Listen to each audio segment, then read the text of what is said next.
Hi, welcome to Square Ruth. That's my nickname and that's my show. Guess who we have tonight? We have the honor of having Kenn Venit here as my guest. Kenn is a man who has journalism as his life's work. And his topic tonight is how to spot fake news. He has been in journalism for at least 50 years. And he has seen how it has evolved to what we have today. This is going to be a non-partisan show. As you can see, we're both dressed in red, white, and blue to prove that you can talk about fake news in a non-partisan way, even today. So Kenn, what do you think about this? Well, a lot of people credit or blame President Trump for the phrase fake news. He does use it a lot, and in his case, it usually means something he disagrees with or he takes issue with facts. But he's not the first. Fake news goes back before the Common Era. One example of it is the Egyptians fighting the Hittites, two big armies and a lot at stake.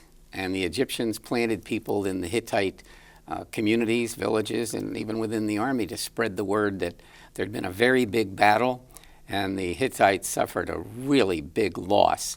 Truth was, it was about a draw, but that's how you start to demoralize the enemy and then take it from there.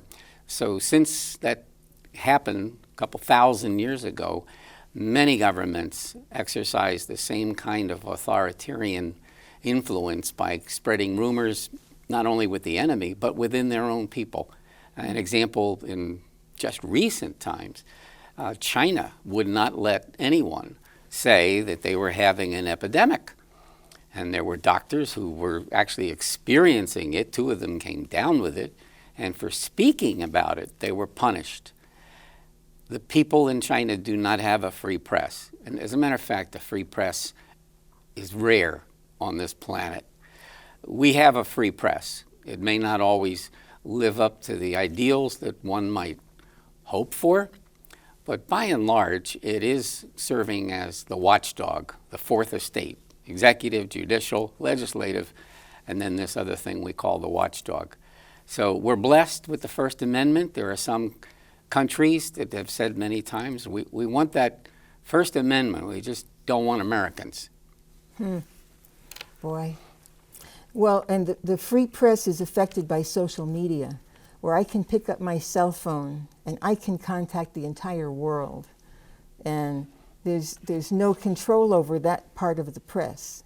You know, they may feel, oh, I'm part of journalism, but you need to have some standards, you know?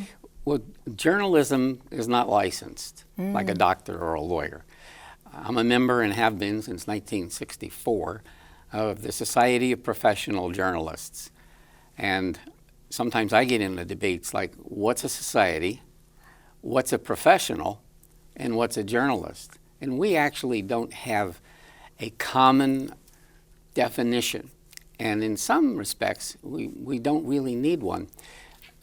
In the courses I've taught and the workshops I've done, I often, or I think actually every time, I get into the First Amendment because a lot of people think that's where the press gets its authority and power. Well, it does in a way, but we get, the rest of us get the same courtesy or right. The First Amendment is actually in the negative. It says, Congress shall make no law respecting an establishment of religion or prohibiting the free exercise thereof or abridging the freedom of speech or of the press or the right of the people peaceably to assemble and to petition the government for a redress of grievances. That's all one sentence. It's an awful lot in there. But it says, Congress can't abridge the freedom of speech or of the press. And they're very interchangeable. It's the freedom of speech that we're using when we go on social media, or we tell a story to someone else, or we write a blog, or we letter to the editor, and all of that.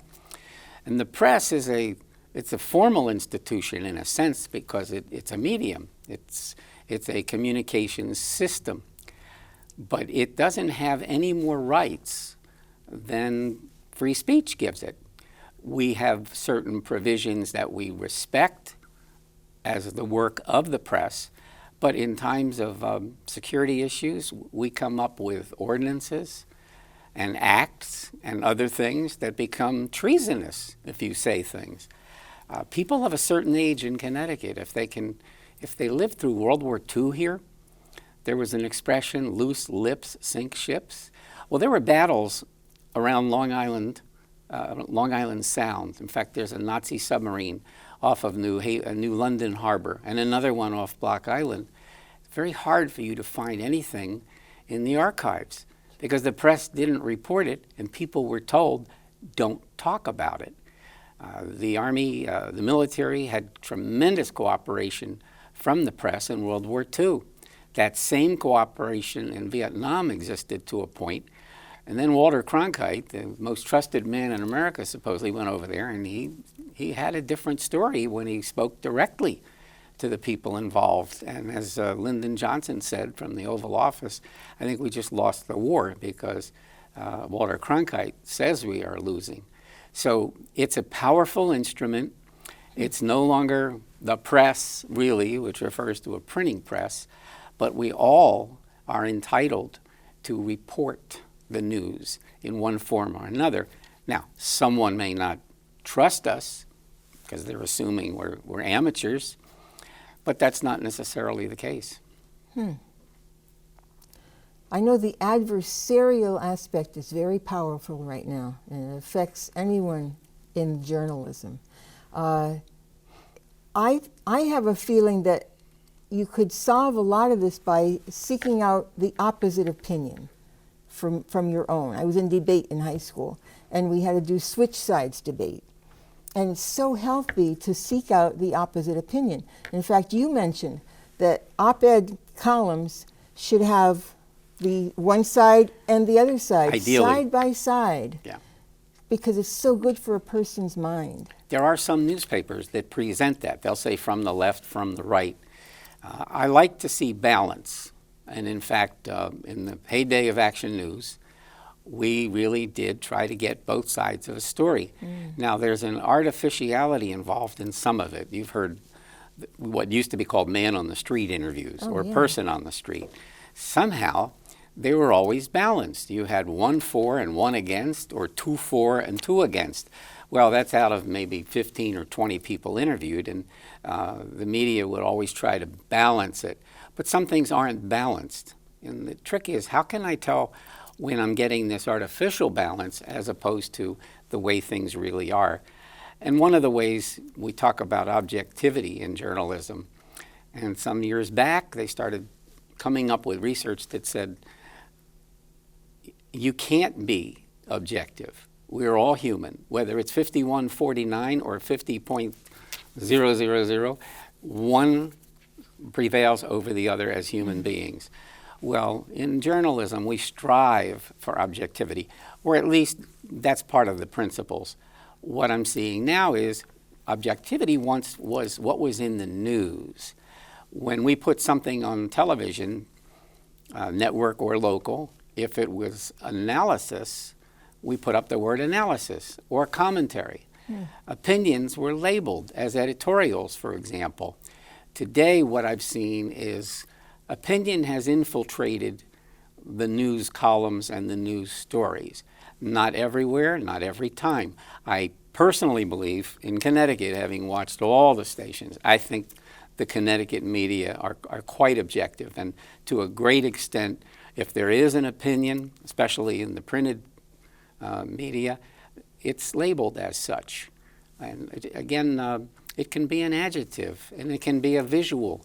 You see an empty room at a hearing, there's only 10 people in it.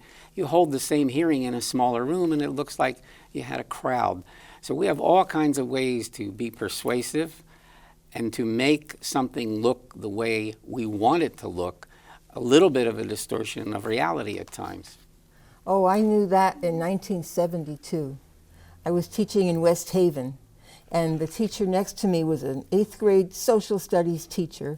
And it was in the time where there was a lot of unrest, riots, and so forth. And his little social studies class acted out a riot with signs and yelling and so forth. And you would swear the entire school was going crazy with a riot. And it was just about 20 little 8th graders. But the way they shot it and cropped it, my God, you were mesmerized at what it was like. And I said, gee, if little 8th graders could do that, what are professionals in the media doing to the news? Well, by and large, I think we still get a pretty honest effect or attempt to tell the truth, especially on the local level. At the network level, they use a word called the narrative, which I'd never heard of in my professional career. The narrative, I think it's something we would have called a bias. Some would call it a slant, which some people would say is not quite a bias, it's just a different way. But when major publications and major broadcast divisions hold meetings, and you hear the leaks that in the meeting it was made clear that candidate X will get preferential treatment for whatever reason, might be the ownership, might be the constitution of the staff itself. And I see that creeping into, again, the news columns. If you want to have a narrative and you own the newspaper, there's nothing that says you can't do it, broadcast or print. But at least let me know what you're doing, and so that I can judge. And that gets into the how do I know fake news from genuine news? One thing is always consider the source. Find out who owns the incorporated broadcast station, or who owns the newspaper, or who's running Facebook. What's Google all about? And then as you read about them and do some research, you might form opinions that says, this one is probably going to slant this way, and that one's probably going to go this way. And you hear left and right and conservative and liberal. And to me, it's no. People want to see, to a certain extent, what they believe in.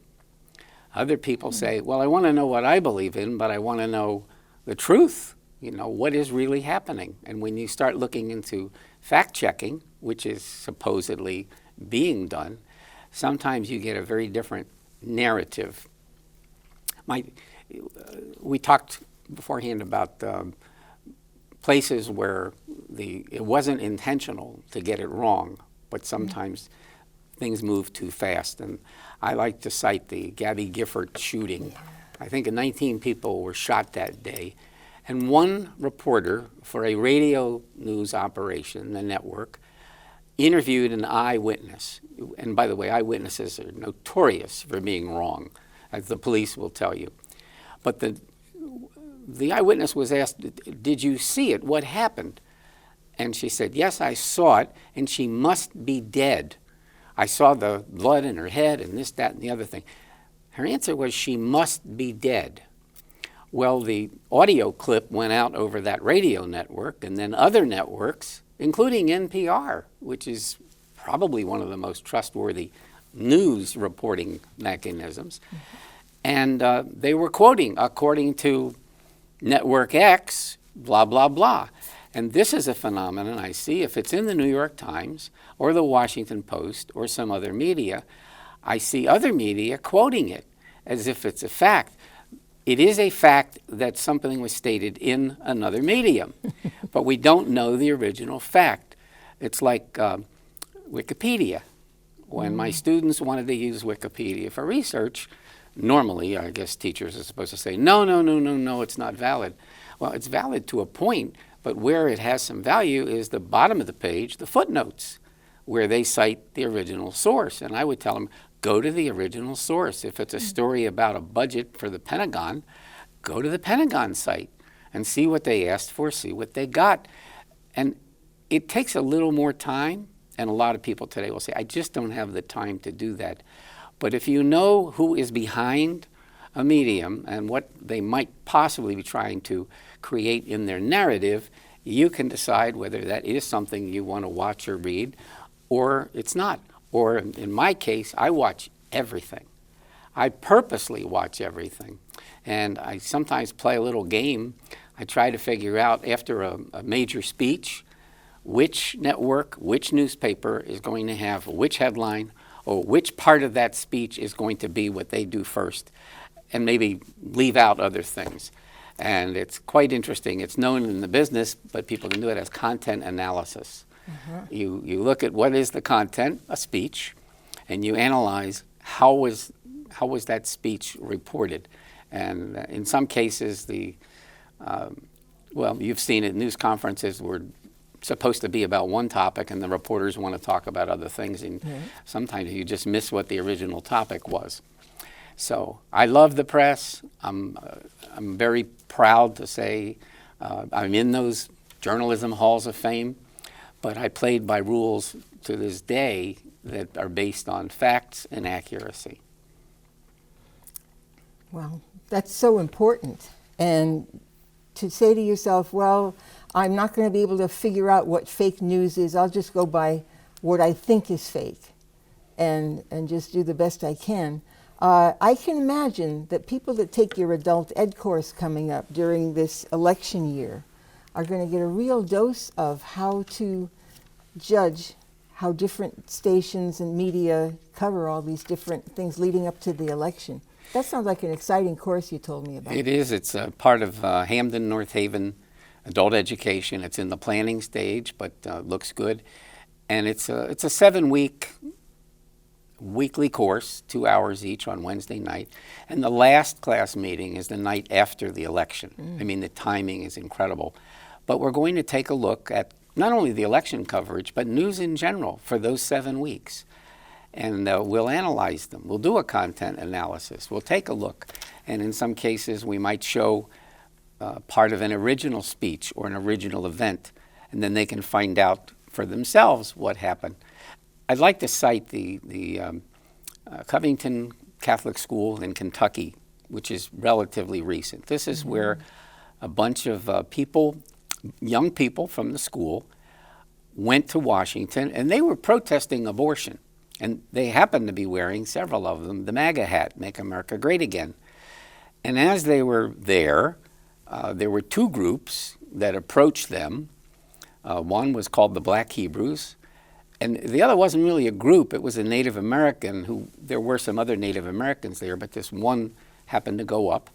And the video that people saw was the leader of the young people appearing to be rude and smirking. Those are the words that were used as the Native American beat the drum, but was actually literally and figuratively in the boy's face. And the other people had been goading them, and they didn't succumb. Well, the first reports and the first pictures were from people who were there, not necessarily reporters, and the story was blown up in the media. And that young fellow, it took a long time, but he filed some lawsuits, and he won the one against a major newspaper because it turns out he was trying to diffuse the situation and keep his kids calm, and all he did was smile at the Native American, who was said to be a war veteran and this, that, and the other thing, and there were some facts that were a little gray. And the other group had an agenda, and these young people resisted it. Their own diocese was condemning them and suggested expulsion. So you can see where the initial mistake, someone other than a journalist was misinterpreting the facts, and everybody else starts quoting that source, and before you know it, it took the court basically for people to understand what really happened. Oh, yeah. And the way it was shot with the angle, it looked like the boy was right in the face of the Native American mocking him. But it really was not that way. The boy was standing where he was standing. It was the Native American who came up to him. Yeah, and it was very close. That's also the scenario for the Richard Jewell case. It's a great movie. I was in Atlanta that morning. I was supposed to meet a reporter for lunch. And when I turned on the TV set, it was a Saturday, I said, no, there's no way that reporter's going to be having lunch with me today. She was called in, as everybody was, so I watched the coverage, and in the days that followed, the press was basically, forget the judge and jury, this guy, Richard Jewell, did it. Didn't say it. He was a person of interest. He was this, he was that. They started talking about personal things about him, his size, the fact that he lived with his mother, he aspired to be a cop and things like that. Long story short, what had happened was an FBI agent told a reporter, and I don't know that it was off the record, we would call it a leak no matter what, and she reported it. And then the other media were reporting, the media, I think she was with the Atlanta Constitution. And again, it spread, and it took 6 years for the truth to come out when somebody else was caught and convicted of the murders that took place. Richard Jewell died in his 40s. I am as convinced as many other people are that his early death, he probably had coronary issues, but there's no way that the stress factors that he lived with before and after the incident led to his death. So I have story after story after story that's the same way. A rumor becomes a fact, and then it gets unfacted. Boy, and the power of the press is incredible. It's like another branch of government, almost. It affects so many things in our country. It can. Closer to home, we all remember Sandy Hook. Oh. The day that happened, I was home in the afternoon. I received a call from someone at CNN in Washington who knew I taught at Quinnipiac, and the story that he heard and wanted to verify, I did refer him to the Public Affairs Department. I didn't comment on what he heard, but it turned out there was a story that a Quinnipiac student was the shooter. And that story went out quickly. The leak came from someone outside our state police, and it was carried by other media. And as a result, for a while, they had the wrong guy. It was his brother who had stolen his ID. But our Paul Vance, at the time the PIO for the state police, said, if you're not getting it from me, don't trust it. And they got it from someone else, and they did trust it, and they got it wrong. Same thing with Richard Jewell. Same thing with the Catholic boys in Washington, and it goes over and over and over. I have multiple stories about some of the things at Channel 8 that we did to prevent rumors from being treated as facts. And what we often did was we just didn't run the story at all if we couldn't confirm it. We didn't care who else had it. It wasn't good enough for us. Well, you say you watch all different shows. You watch everything. To me, that's the only way you're going to spot fake news. Because if you are tied to just your favorite station and so forth, you're not going to know. You need to get all different sources. I've been married over 50 years to the same woman. And when cable came out with those little boxes, and they had a wire, and you could change the channel with your fingers, just tapping these, that was the beginning of a very stressful period in our life. Now, if I've got the remote during the network news, for example, I'm flipping all over the place. I'm looking for certain things, and I am comparing. And sometimes I try to predict what will be the lead story on this. There's one network that has a proclivity to lead with major weather stories, even when the others are doing politics or health. And I've kind of figured out the personality of these networks. So I don't think you have to watch a half hour at a time and then record and play them all back. You can get a sense of it, or maybe watch one night, one another. But I believe if we are not only selective, but we evaluate what we're seeing and we do a little bit of homework, we'll be better off. And the place that concerns me the most is when it's time to go vote. Do you know actually how any of the candidates really feel about something, as opposed to what the press may be saying is the way they think? So I think it's your responsibility to find out the truth, even though it's someone else's paid responsibility, or it's one they have assumed to provide you what is supposedly the truth. Now, you work with young people in your classes, in college classes. I was saying I had a professor at Albertus when I was there, Larry DeNardis, who was in the Connecticut legislature for years, and he was one of our representatives in Congress And for was 2 years. looking to become governor. Yes. And he was my professor for American government. And he said, you should, as a teacher, you should never let your students know how you would vote. Your class should be a totally open forum. And if they know how you would vote, anyone who is going to be opposing you would sometimes keep their mouth shut in class and not feel free to express themselves. And I like that. I really like that. And one day we begged him after class when it wasn't, oh, come on, tell us who you voted for. And it was hard to get him to do that. You saw at that Cheshire Library presentation, Yeah. toward the very end, there was a woman who was, I would use the word adamant, about asking me what are my personal political views. And I absolutely refused to state them. I said, you know, I'm speaking as a journalist. I'm not speaking as a voter or anything else. And I think she tried 3 times, and then it was 8 o'clock that we were done. But I'm accustomed to people, and I believe how you vote is, well, it's in a way sacred. It's between you and your conscience. I think, and we know from exit polling, for example, you know, the last time around, somebody else was supposed to be named president at 10 o'clock that night. You know, the exit polls said this was happening. And if you went to sleep and you woke up in the morning, you went, did I dream that? Well, what happens is people don't always tell the truth in exit polls. Not necessarily specifically like that one.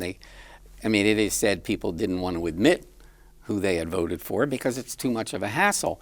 But there are people who say, you know what, that's none of your business, but rather than be rude, they give you an answer that may or may not be accurate, and you have no way of telling whether it was true or not. So exit polls are not news. They are perceived as news, but it's very hard to verify who said what to whom. That'll be interesting in your class that you're teaching about that. We have to end in about a minute. And it's been a pleasure to talk with you and to hear your ideas about all this. I mean, you're a Hall of Famer, the Connecticut Journalism Hall of Fame, and you didn't get there by just not knowing what to do. You've guided people, you've taught, you've been a consultant. Well, I had great teachers in college, mentors. I had great bosses along the way. And I tried to be a good boss, a good mentor, a good consultant, and a good teacher. Yeah. And I walk the planet at least knowing I think I got part of it right. Yeah, and made a difference with people. I appreciate that. Yeah. And that poor bear, you had such a time wrestling a bear years ago. The bear did win. Oh, it did win. I needed to stay in the ring for a minute, and at 55 seconds, he got some kind of signal and took me down. Oh, my. If you want to see how big he was, there's a restaurant that has a stuffed version of it, or Really? a taxidermist version.